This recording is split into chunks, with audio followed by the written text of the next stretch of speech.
I'll put the question back to you. If Ebola has an outbreak in the Western world, will the media in the Western world treat it the same way? Are you unhappy with the way the Western media has treated the Ebola outbreak? I mean, all the phantasma comes back. Africa, the dark place, Africa this, Africa that. I mean, I was in a taxi in New York, and we were talking, I was talking to the driver. The driver said, where do you come from? You have an accent. I said, I'm from West Africa. The first word that come out of his mouth is Ebola. I mean, that's what the media are doing. What did you say to him? I tell him, no, I have no Ebola, otherwise I won't be in this country. Do you think that everybody in Africa have Ebola? I was giving a lecture in a primary school in Palm Beach. A little boy, 9 years old, tell me, did all the African kids, we can see the ribs? That's the image you give to people. I mean, the media have responsibility in this.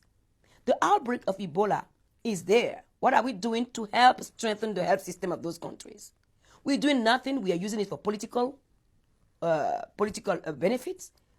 I mean, it's just like, looks like the Western is the hyena feeding on the misery of African people to make themselves elected or to take benefit out of it. They should be shameful doing this. I mean, what is this?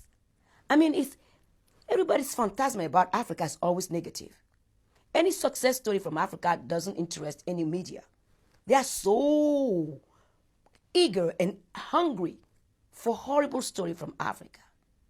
Why? If Africa does bad, everybody do bad. People that put gas in their car, where do gas come from? Their countries? All the people are living large in this country and in the Western world at the cost of whose life? Instead of helping the country strengthen their health system, there are nurses, there are courageous people in Liberia, Sierra Leone, Guinea, that are working day and night to stop this outbreak. And instead of giving them courage, instead of supporting them in many different ways, we are counting how many people are dying. It's fear, isn't it? Maybe we're afraid of this disease, and that's why people are reacting in the way you say. Yeah, but the thing is fear. Who started the fear-mongering? The media. I mean, Ebola have existed for the last 20 years. Why don't anybody come up with a vaccination? The pharmaceutical firm, they knew about it. As long as it's in Africa, it's sticking African people, nobody cares.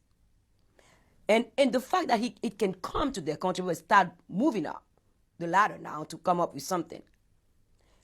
When we say we are living in a global economy, it's true. But we also live in the global crisis and global viruses because we travel all around the world. So if there's a problem in Africa, you don't help the African people fix it, it's going to come to your doorstep. It doesn't mean that we create Ebola. We don't invent Ebola. Ebola is just a disease that exists there. Like, we're going to be blamed also of inventing malaria too? Or we're going to be blamed for everything? I mean, people forget the history. How many people have died when the Spanish were in Mexico? When they bring a disease that wipe people out, the Indians out. Well, on a more... I mean, Africa is not just diseases. Africa is beautiful. Of course it is. And on a more optimistic note, I mean, I think many economists now say Africa is rising. It is. Is it? It is. I mean, it's the only part of the world where you have growth. Europe is sinking. Everybody's sinking. We're going up. And then, of course, here comes Ebola. And then they can put us back on the level where they can control it. It's not going to work anymore. There's one thing that is a game changer is internet. The young kid in Africa, they know what time is it today. It's going to be very difficult to play the game that we used to play 20 or 50 years ago. Today it won't happen anymore.